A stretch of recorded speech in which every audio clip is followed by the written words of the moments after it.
வணக்கம் மக்களே! 2026ல ஒரு ஆக்ஷன் ஸ்லாஷர் படமா ரிலீஸ் ஆன "தே வில் கில் யூ" படத்தோட ரிவ்யூ தான் பார்க்க போறோம். இந்த படம் பிரைம் வீடியோ 2ல மட்டும் தான் அவைலபிளா இருக்குது. வேற எந்த ஓடிடிலயும் அவைலபிள் கிடையாது. இந்த படத்துக்கு தமிழ் டப்பிங் இல்ல. இங்கிலீஷ் ஆடியோ அண்ட் சப்டைட்டில்ஸ் அவைலபிளா இருக்குது. இந்த படத்துல எக்கச்சக்கமான ரத்தம் தெறிக்கக்கூடிய காட்சிகள் அப்படின்றது கொடூரமா இருக்குது. செக்சுவல் கான்டென்ட் அப்படின்றது பெருசா எதுவும் இல்ல. பட் கொடூரமான காட்சிகள் இருக்கு. அத மட்டும் நீங்க மனசுல வச்சுக்கோங்க. ரிவ்யூக்குள்ள போறதுக்கு முன்னாடி, நீங்க இப்பதான் நம்ம சேனலுக்கு புதுசா வரீங்கன்னா, இந்த வீடியோ பார்த்து முடிச்சதுக்கு அப்புறமே உங்களுக்கு புடிச்சதுன்னா, மறக்காம சப்ஸ்கிரைப் பண்ணிட்டு, பக்கத்துல இருக்கக்கூடிய அந்த பெல் ஐகானையும் பிரஸ் பண்ணிக்கோங்க. இப்ப நம்ம ரிவ்யூக்குள்ள போலாம். இந்த படத்தோட கதை, தன்னுடைய தங்கச்சிய தேடி தி வெர்ஜின் சொல்லக்கூடிய ஒரு ஹோட்டலுக்கு மெய்டா வேலைக்கு வராங்க ஹீரோயின்.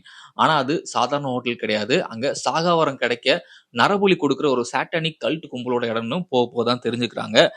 அங்கிருந்து அவங்களும், அவங்க தங்கச்சியும் எஸ்கேப் ஆனாங்களா இல்லையா அப்படின்றதான் இந்த படத்தோட மீதி கதை. படம் ஆரம்பிச்சதுல இருந்து முடியிற வரைக்கும் ஒரே கோர் அண்ட் பிளட் ஷெட் தான் இருக்கும். ரத்தம் தெரிச்சுக்கிட்டே இருக்கும் ஸ்கிரீன் முழுக்க. அந்த அளவுக்கு கொடூரமான காட்சிகள் இருக்கு. இந்த படத்தோட ஆக்ஷன் கொரியோகிராஃபி பத்தி சொல்லியே ஆகணும். அட்டகாசமா இருக்கும். ஒவ்வொரு ஃபைட் சீக்வென்ஸுமே பயங்கரமா இருக்கும். அதே சமயத்துல கொடூரமா இருந்தது. படத்துல மியூசிக் பிளேஸ்மெண்ட் எல்லாம் அட்டகாசமா இருக்கும். Music placement plus action scenes இது 2ம் பிளெண்ட் ஆகி ஸ்கிரீன்ல பார்க்குறப்போ அவ்வளோ அருமையா இருந்தது. இந்த படத்தோட ரன் டைம் வெறும் 90 நிமிஷம் அப்படின்றதுனால பெருசா எங்கேயும் போர் அடிக்காது. ஹீரோயின் கேரக்டர் வேற லெவல் மிரட்டியிருப்பாங்க. ஃபைட் சீக்வென்ஸ் எல்லாம் தெறிக்க விட்டுருப்பாங்க. சப்போர்ட்டிங் கேரக்டர்ஸ்க்கு பெருசா ரோல் இல்லைனாலும், குடுத்த வேலைய அவங்க அழகா பண்ணியிருப்பாங்க. சாட்டானிக் கல்ட் கும்பலா வரக்கூடிய அவங்களுமே எல்லாருமே ஓரளவுக்கு நீட்டா அவங்களோட கதாபாத்திரத்த பண்ணியிருந்தாங்க. பிகாஸ் பெருசா யாருக்கும் பெரிய கேரக்டர்ஸ் அப்படின்றது கிடையாது. இந்த படத்துல ஆபாச காட்சிகள் அப்படின்றது பெருசா இல்லைனாலும், ரத்தம் தெறிக்கக்கூடிய கொடூரமான பாடி ஹாரர் விஷுவல்ஸ் அப்படின்றது படம் முழுக்க இருக்கு. நான் முன்னாடியே சொன்ன மாதிரி அத மட்டும் மனசுல வச்சுக்கோங்க.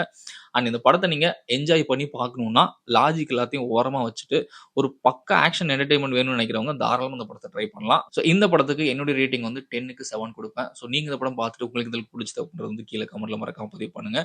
மற்றும் ஒரு சூப்பரான வீடியோல சந்திக்கிறேன். நன்றி.